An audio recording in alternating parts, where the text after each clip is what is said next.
Hey fight fans, Cage Minds doing our predictions.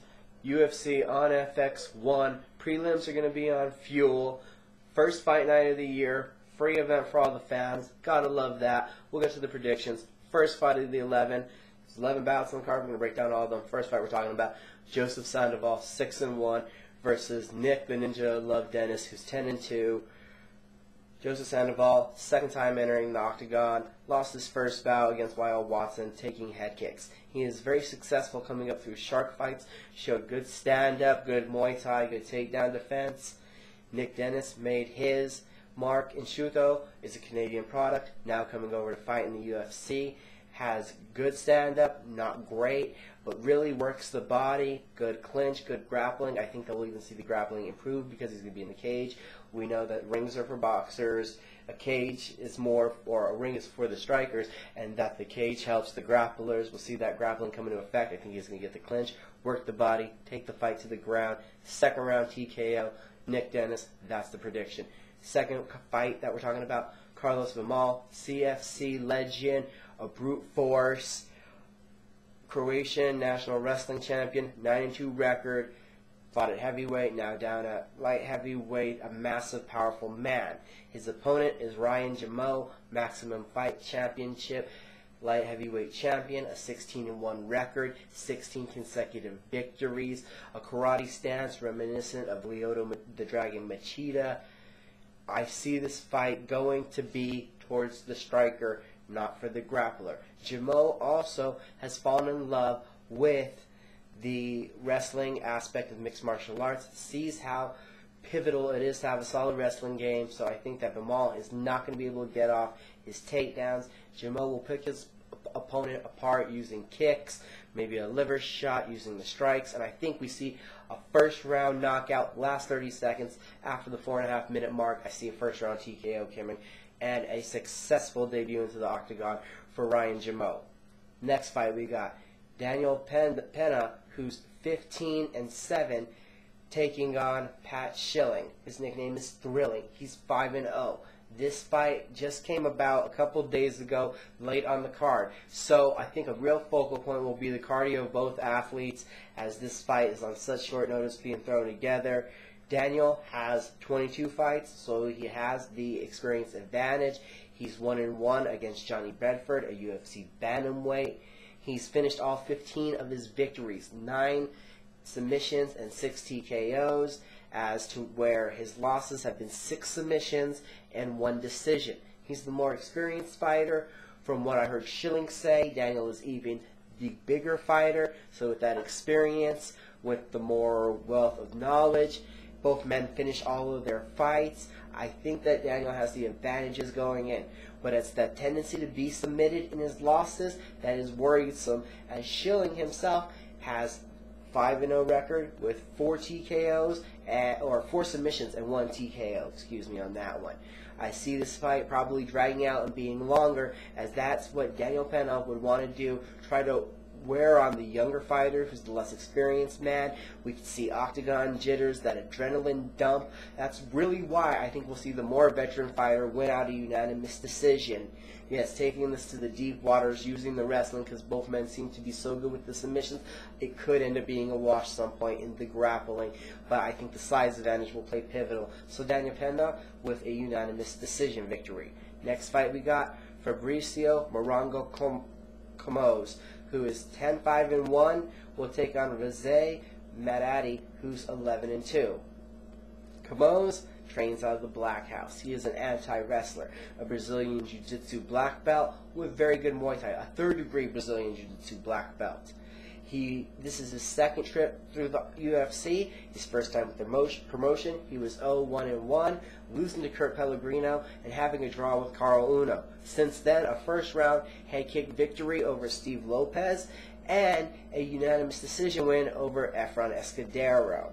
He outstruck him, he was able to out-grapple him, so this makes me very excited to see Comoz, who's not really had a drop-off in competition in his regional circuit performances since leaving the UFC, that he'll be up to the task, ready for and wanting to make an impact back in the UFC.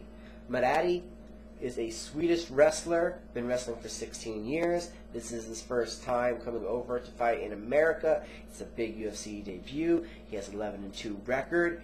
I'd say subpar stand-up, very aggressive wrestling, good with the ground and pound, not great with his Brazilian Jiu-Jitsu yet. I see room for improvement and all that, but as we've seen, a powerful wrestler can negate everything, so he has a chance. With that chance, though, I really think that we're going to see a unanimous decision from Fabricio Combs, who's just more impressive, has beaten more competition, has finished more higher-ranked competition, but a strong wrestler can negate a lot. But we're still going for Fabricio Combs with the unanimous decision. Next of the prelims, Charlie Brenneman, the Spaniard, a 14-3 record, who's had his ups and downs. He's a very good grappler, trains with a very good team in AMA. His recent ups and downs go from losing to Johnny Hendricks, coming on short notice to beat Rick Story in the main event, and then also that early stoppage face kick. I think he was out when he lost to Anthony Johnson in his last fight, but he does have superb grappling, good cardio, improving striking, and is very great in the scrambles. His opponent, Daniel Ninja Roberts, a member of the Scrap Pack, has a 12-3 record. The Ninja is on 2 consecutive losses to Rich Antonito and to Claude Patrick. For as good as the specialist Daniel Ninja Roberts is at the grappling, at wrestling, and at Brazilian Jiu-Jitsu, the striking has really not evolved. I think after this loss, this fight, he will lose. It's going to be his exit from the octagon. I just see Brenneman being better everywhere, winning with the grappling, unanimous decision, Charlie Brenneman. I see 30-27 coming. Hopefully we'll see some growth, though, in that striking from Daniel Roberts. I could always be surprised. Next fight now, Kamal Shalarus, Prince of Persia, 7-1-2. His second trip into the octagon. He's been under the Zuffa banner for a while with the WEC. Very impressive, very hard-fought bouts in the WEC, a very solid wrestling background, a very stout, muscular, developed man who likes to throws every shot with vicious intentions to try to end the fight. Shalarus, in his first UFC fight, took on Jim Miller, jumped right into the deep waters in the UFC, got finished off due to strikes, but that just showed the kind of guy he was, taking on such a big task in Jim Miller, who is on the main event of this card. His opponent, Kabad Nurmagomedov, is a Sambo fighter with a 16-0 record. Very impressive for what he does for the Sambo. He's very good at taking guys down, getting into top control. He can transition very well from arm bars to triangles, finishing opponents 3 consecutive victories by triangle. Nurmagomedov, I have a lot of respect for his talent, for the way that he's grown. It's just the level of competition he was facing in some of these matches that I'm unsure of. The guys were walkovers, and he destroyed them in the way that he should be for the record that he has, but they were very unimpressive records of the competitors he faced. So in a split decision manner, because just of the competition the two men have faced, I think Kamal Shalarus is able to win the wrestling, stay in top control, not get hurt. It'll be very interesting to see the striking, as one man throws with lethal precision. The other guy throws with a little bit of, I'd say there's some work to be done in the technique of Nurmagomedov. He throws wildly, but he is powerful in his own right. I see this fight being a grappling fest of transitions. This will be somewhat reminiscent of a John McGuire versus Eddie Edwards kind of fight, where we see a lot of wrestling, a lot of transition, guys trying for the takedowns in a split decision fashion, though I'm going with Kamal Shalarus. The last of our prelims, Jorge Rivera, El Conquistador, 18-9. We know about his boxing background. He's a veteran of the sport in the UFC. These are 2 older fighters in this fight. His opponent is Eric Red Schaefer, who has a 14-6-2 record. Schaefer, Brazilian Jiu-Jitsu practitioner, wants to get this fight to the ground. Rivera is a boxer with power. 13 of his 18 victories due to TKO or KO. He's looking to hit. He's looking to punch. Eric Schaefer, his stand-up was basically atrocious against Aaron Simpson. He says he's been working a lot on his footwork. The underrated ground game of Rivera, I think, will keep him out of trouble. I foresee him winning the striking, doing enough to keep his opponent off balance, negate a few takedowns, and win this in a unanimous decision. As we've seen, Schaefer can take a tremendous shot and still keep going through with the fight. So we got Jorge Rivera in a unanimous decision victory. Now those were the prelims. We're making our way up to the main card. That starts off with HD Pat Barry, who has a 6-4 record, one of my favorite kickboxers, a guy that wears his emotions on his sleeve, fights hard. He needs to have the killer instinct in this fight. We've seen him almost finish guys in his last several fights, only to be disappointed with the outcomes of what happened against Mirko Krokov, against Czech Congo, and he was having a strong comeback against Stefan Struve. I have a belief in Pat Barry, a belief that his wrestling at Def Clutch has made him better on the ground, that he's going to show the takedown defense, and that Christian Warcraft has a whole lot to deal with. Warcraft is 7-2. He's finished all 7 of his victories with 3 TKOs, 4 submissions, so there's a potential to try to get this fight to the ground. I just don't think Barry lets it get there this time. I think that we see a TKO in the first round. Warcraft has been TKO 2 of the last 3 fights he's been in. Pat Barry's teammate, Matt Mitrione, and also Stefan Struve, who Barry just lost to, both were able to finish Warcraft, so I think we see more of the same. Christian Warcraft, I'm not so sure about his chin. I see a first-round Pat Barry TKO. Next fight that we're going to talk about is also on kind of late notice. Mike Easton, the Hulk, who's 11-1, is going to take on Jared Papazan, who's 14-6. Mike Easton burst into the UFC, an impressive performance in Washington, D.C. at Versus 6, beating down, stopping with punches and knees, Brian Bloodworth, who was also on short notice. Now again on short notice, he gets an opponent, Jared Papazan. Papazan primarily competes at flyweight, the King of the Cage flyweight champion. Very excited to see him entering the octagon. He was petitioning online on Twitter, trying to get into that featherweight tournament. It didn't work out for him. Glad to see him get into the UFC though. But it's a short notice, up a weight class against another very dangerous guy. I see this going all the way to the decision.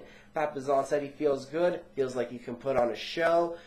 With his judo, I think he can nullify some of the takedowns. He'll be able to keep this fight standing. It'll be very interesting to see who gets the edge of the stand-up.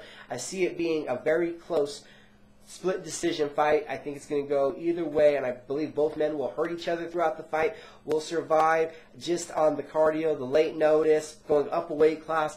I think Mike Easton wins the split decision, though. So we got Mike Easton with that split decision.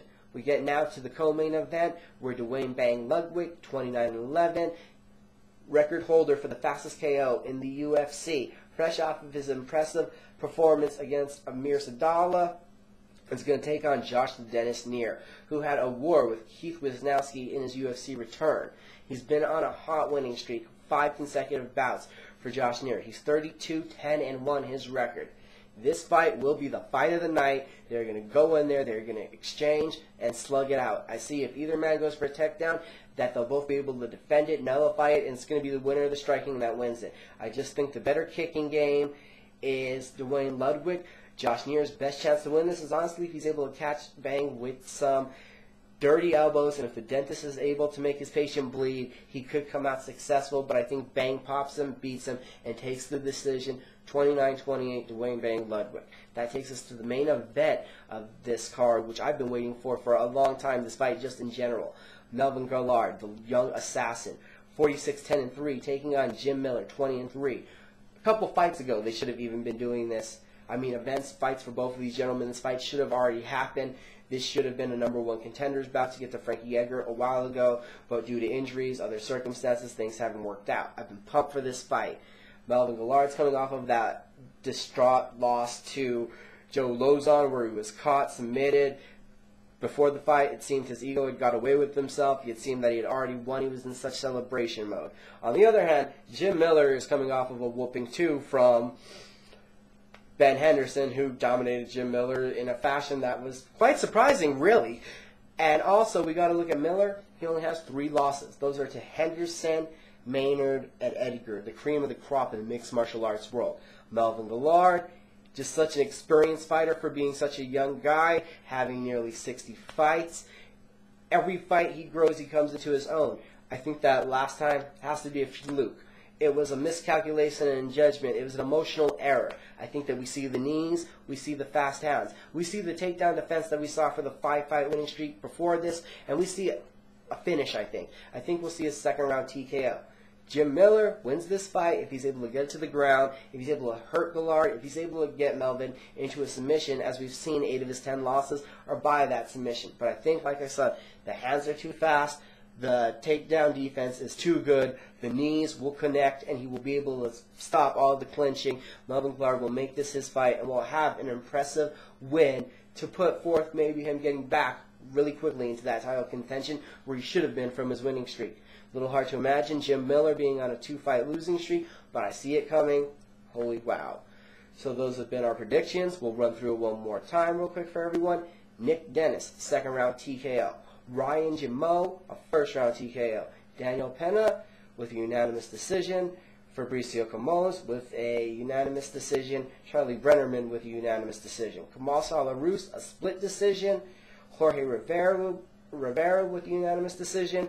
Pat Barry, first round TKO. Mike Easton by the split decision. Dwayne Ludwig with a unanimous decision. Melvin Guillard in the main event, a second round TKO. That's been Cage Mind's predictions. Uncage the warrior within yourself. Got a couple shout outs to do real quick. Thank you to Go Hard Brand for the spiffy shirt that I've been wearing throughout the show. Also, if you haven't, if you're on the internet, check out Blogspot Radio for Nerds on MMA and Real Talk MMA. Also, go check out nerdgasm.com for MMA, video games, all kinds of cool stuff. And also, don't forget to hit up Facebook and Twitter for Cage Minds. Have a good night. Thanks for watching.